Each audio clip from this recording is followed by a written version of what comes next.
ప్రపంచవ్యాప్తంగా ఉన్న ప్రేక్షకులందరినీ ఆహ్వానించాలని కోరుకుంటున్నాను.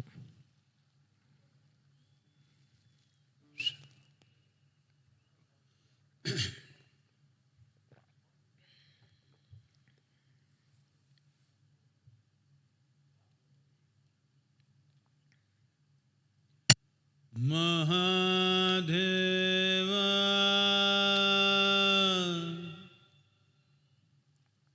మహేశ్వరా భైరవా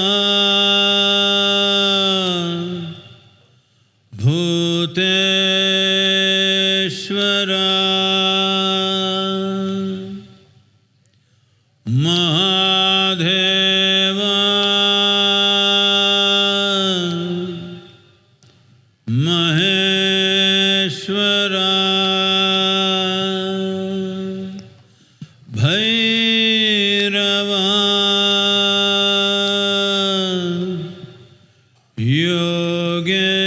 యోగేశ్వరా మహాదేవా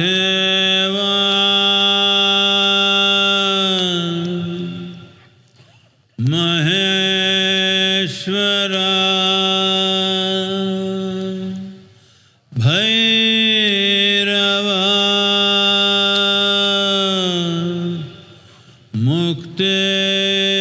ముక్తేశ్వరా మహాదేవా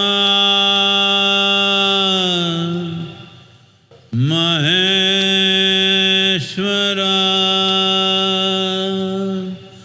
భైరవా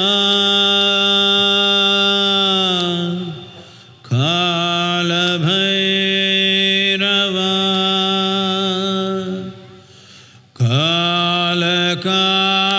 కాలభైరవా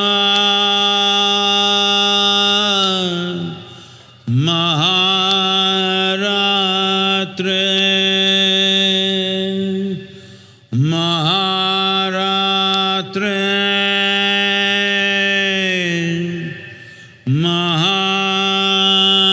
మహారాత్రే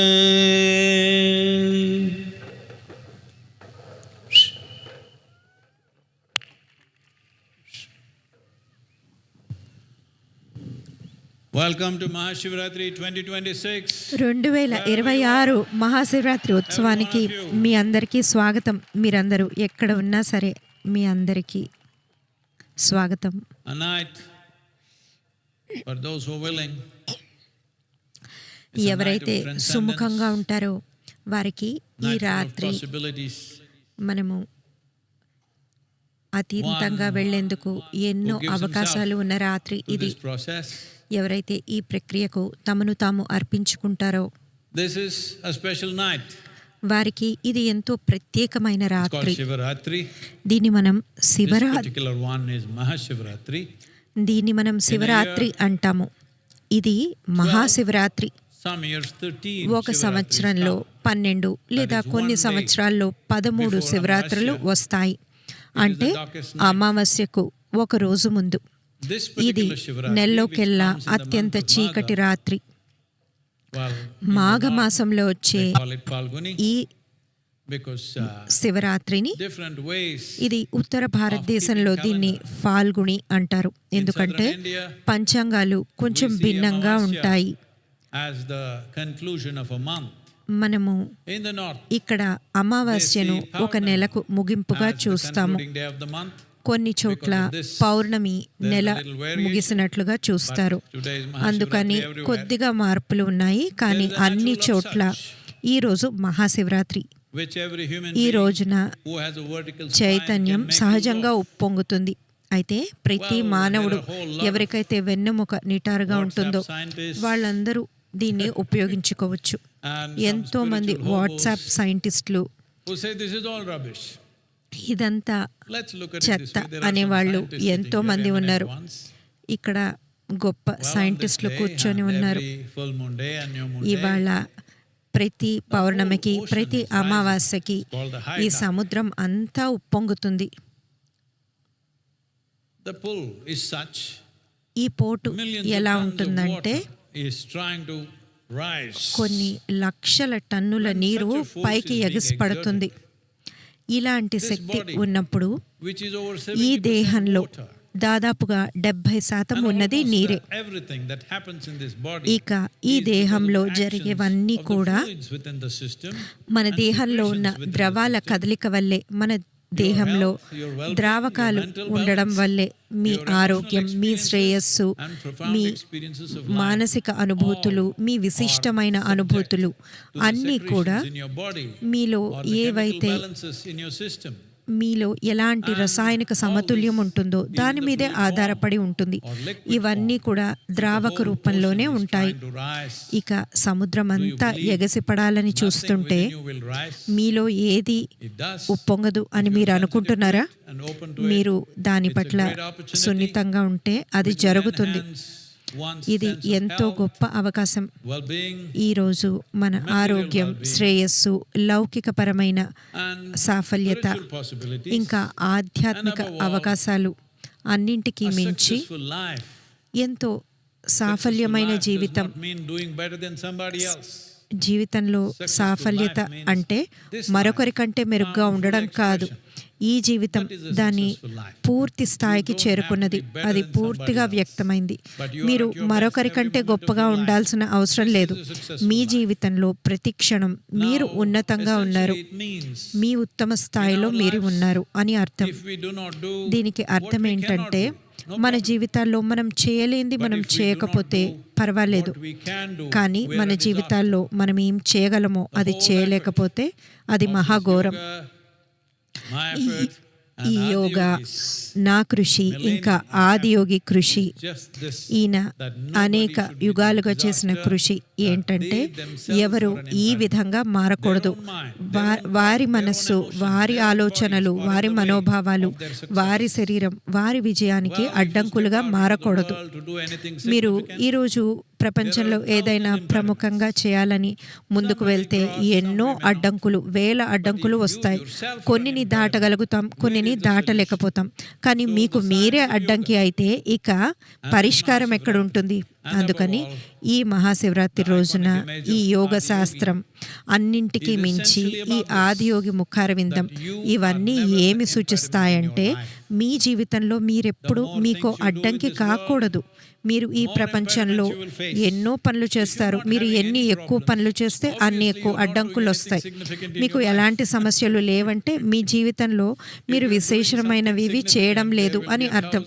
మీరు ఏవైనా ప్రముఖమైనవి చేస్తూ ఉంటే రోజువారీ వేల కొద్ది సమస్యలు ఉంటాయి. ఎందుకంటే ప్రపంచం ఎప్పుడు మీకు అలా దారి ఖాళీ చేసి ఇవ్వదు, ఎన్నో అడ్డంకులు వేస్తూ ఉంటుంది. కాకపోతే అన్నిటికంటే ముఖ్యమైన విషయం ఏంటంటే మీ జీవితంలోనే మీరే ఒక అడ్డంకి కాకూడదు. ఇంత మాత్రం మనము సరిచూసుకోవాలి. మన ఆలోచనలు, మన శక్తి, మన మనోభావాలు ఇవే మనకి అడ్డంకులుగా మారకూడదు. ఇవన్నీ మనకు ఈ విధంగా సహకరించేందుకే ఈ యోగ శాస్త్రం, ఇంకా ఈ ఆదియోగి ముఖారవిందం, ఇవి సరిపోతాయి కదా మనకి. మేము ఈయన ముఖారవిందాన్ని రూపొందిస్తున్నప్పుడు దాదాపుగా నేను 2.5 సంవత్సరాలు ఇందుకు పెట్టాను. ఈయనలో 3 గుణాలు ఉండాలనుకున్నాను. ఒకటి ఏంటంటే పరిపూర్ణమైన నిశ్చలత్వం, మీకు కనిపిస్తోందా? ఇంకా ఎంతో ఉత్సాహభరితం, ఎంతో ఉల్లాసం, ఇక ఒక మైమరపు. ఇక ఇది మత్తు ఒక బాటిల్ నుంచి వచ్చేది కాదు, ఇది మన దేహంలో ఉన్న గొప్ప కెమికల్ ఫ్యాక్టరీ నుంచి వచ్చేది. మీరు కనుక ఈ ఫ్యాక్టరీకి చక్కటి CEO అనుకోండి, మీరు పారవస్యం అనే రసాయనాలు తయారు చేస్తారు. మీరు ఒక చెత్త మేనేజర్ అయితే మీరు ఒత్తిడి, ఇంకా ఎన్నో కొన్ని వేల విషయాలు మీకు అనవసరమైనవి మీరు సృష్టించుకుంటారు.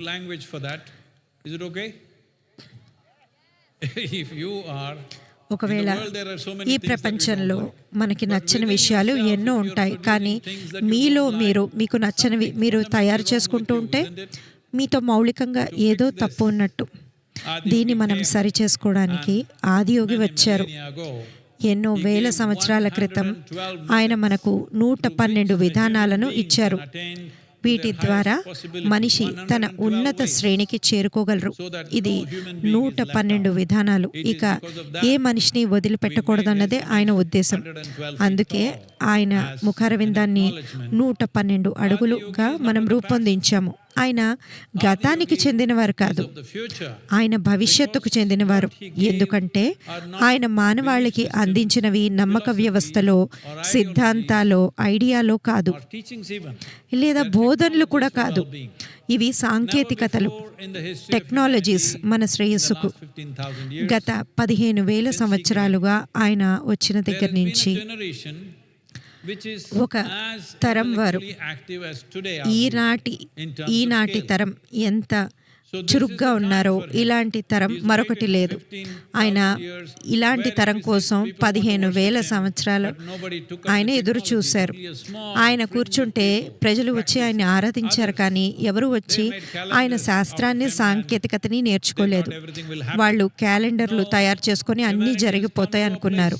ఇప్పుడు మానవాళి ఏ స్థాయికి వచ్చిందంటే వారి మేధస్సు మునుపెన్నడూ లేని విధంగా ప్రజ్వలిస్తోంది. ఇక మనము టెక్నాలజీని స్వర్గం కంటే ఎక్కువ నమ్ముతున్నాం. అందుకని ఇది ఆయనకి సరైన సమయం. ఈయన గతానికి చెందినవారు కాదు, ఈయన వర్తమానానికి, భవిష్యత్తుకి చెందినవారు. ఎందుకంటే భవిష్యత్తు వారు టెక్నాలజీని, సాంకేతికతని నమ్ముతున్నారు, కానీ ఎవరో చెప్పిన కట్టుకథలను కాదు. అందుకని ఇది ఆయనకు సరైన సమయం. ఎన్నో విధాలుగా రాబోయే దశాబ్దంలో లేదా 2 దశాబ్దాల్లో ప్రపంచవ్యాప్తంగా, విశ్వవ్యాప్తంగా మనము మానవ శ్రేయస్సుపై ఏ సాంకేతికత ఉందో అది ప్రముఖం కావాలి అని ఆశిస్తున్నాం.